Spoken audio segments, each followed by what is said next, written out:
Well, it's about time. And today I'm going to teach you how to get more of it in your golf swing. So stay tuned, this is an important one.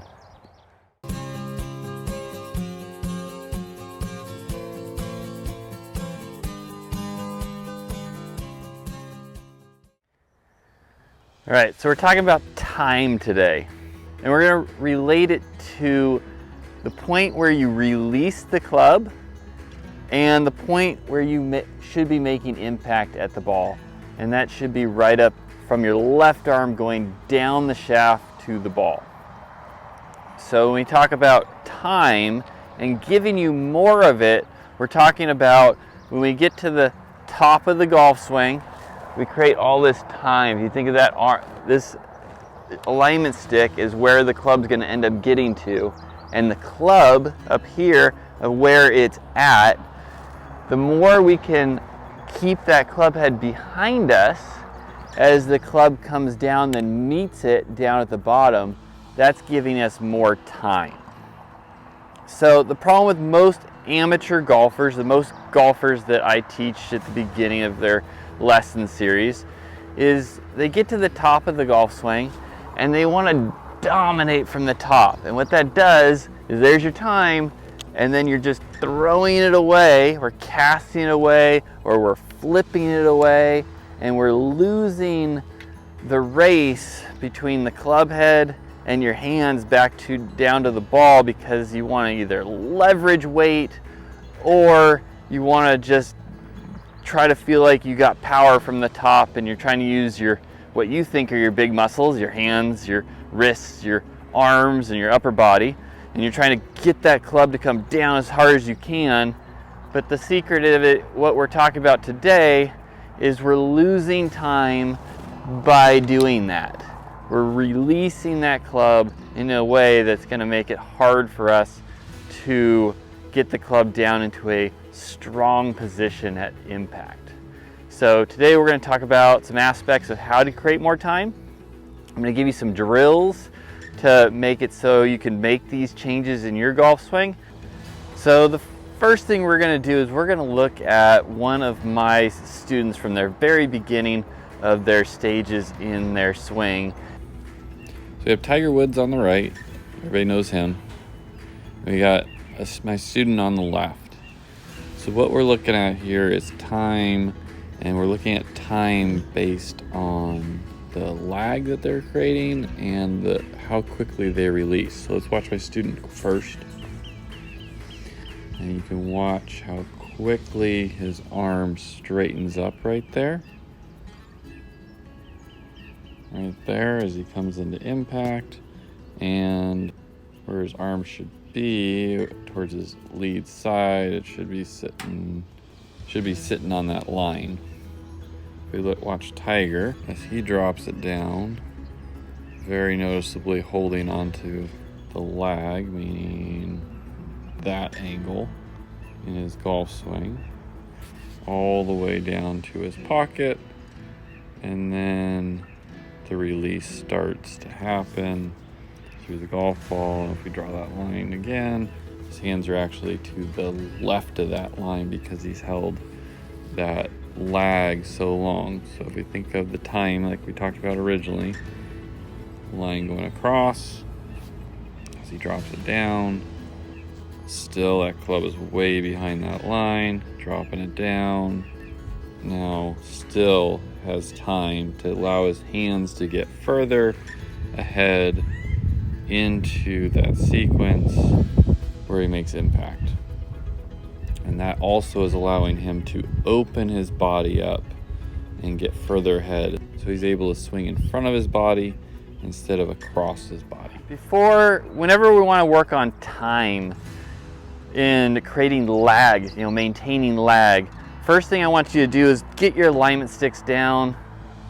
One on the outside, that's your swing path. One on the inside, that's your body lines. Line them up, because that's the most important aspect to be able to create lag and hold lag is good setup. And alignment sticks will help. So that's number one, get some alignment sticks out there. Parallel to each other, parallel to your path of your golf swing. So the next area we need to understand is dominance in our body. Most of you are trail side dominant. If you're right-handed, you're right side dominant in your golf swing, or you tend to be right side dominant in your golf swing. The problem with being so dominant with our trail side is that the way our hands naturally fall. So if I'm standing here and my arm naturally falls with the club back down to the ball, it's naturally going to fall to my trail leg. For me, my right leg. So the other problem with your trail side is that it's a pushing side. And being the pushing side, there's not a whole lot of support or muscular support that will actually be able to maintain angles and lag with all your levers, because all of it's doing is pushing and it wants to release when it's pushing. Your lead side is your engine to your golf swing. So it needs to be the power to the transition in your backswing to allow your body to just open up, using that inside that right foot, but still using that back side of that arm, maintaining, because it's pulling side. This side you can hold angle from because it's pulling, but at the same time we're just maintaining. So we just want to be able to hold angle, so we do that through our lead side, and then our trail side comes in and helps us. So besides dominance, the right side's also where you're feeling more power. And an area where, let's use as an example of when we get to the top of the golf swing. As a golfer, being right side strong, what you want to feel is that you can create power from this side. So if we use arm wrestling as a way to think about this, in arm wrestling, you're neutral here, holding another person's hand. That would be losing, that would be winning, and creating leverage coming down. So most golfers who really dominate the swing with their trail side and try to win and create leverage things, they'll get to their top of their swing, and then what they're going to do is try to leverage weight and power coming down. If we think about this as time, and they're doing this, they're leveraging, you can see it's releasing, they're using their trail side, and it's releasing that club, so then we're losing the time we talked about right away. You're leveraging out that weight. You're like, oh, I'm winning. But in essence, you're actually losing, because what that's gonna do is get your club further towards your trail leg, which is now going to take that shaft lean, which we want nice forward shaft lean with those irons to get a nice downward angle of attack, create a nice ball divot pattern, and to reduce loft. So if you're winning at the top with that dominant side, you're leveraging all that weight. Well, what's happening is you're gonna end up getting that club to come more vertical or back. Your impact's gonna be, no divot at all, if not behind it or thin, and you're adding loft to the club.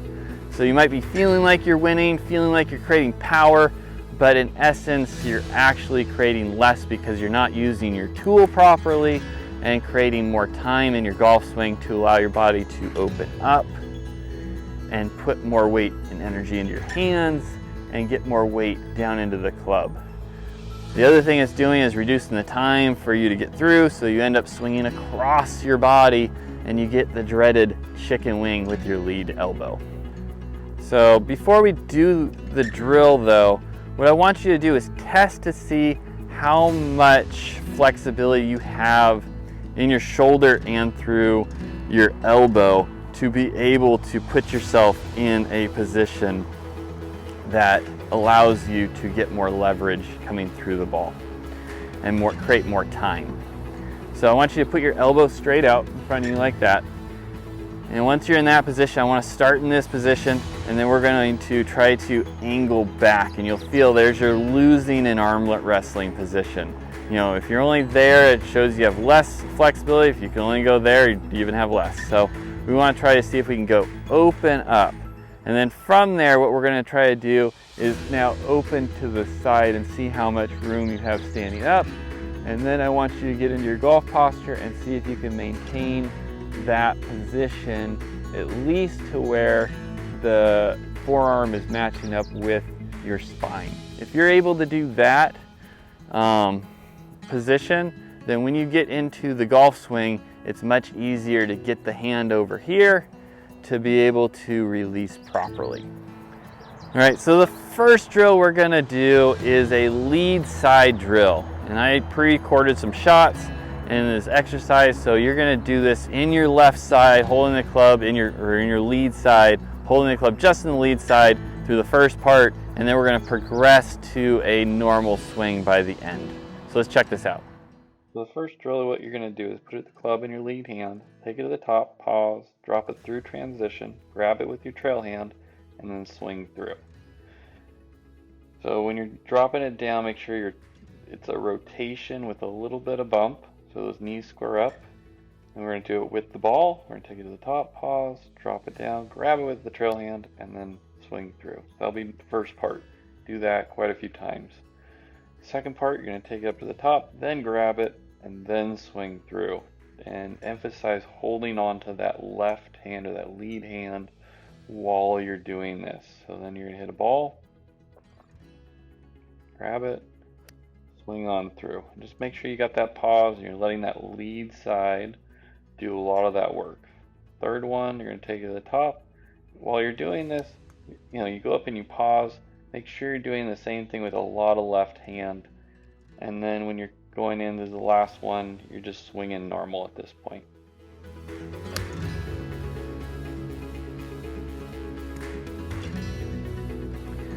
All right, so do that drill. Try to do it as a pre-shot routine to your round, and then keep working on it just to try to get that lead side stronger, because that'll help build up muscles on that lead side. The next drill we're gonna do is a 1, 2, 3 grip drill.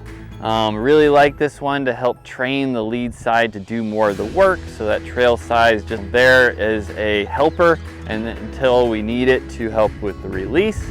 But this will help you get in the right spot, and let's check it out.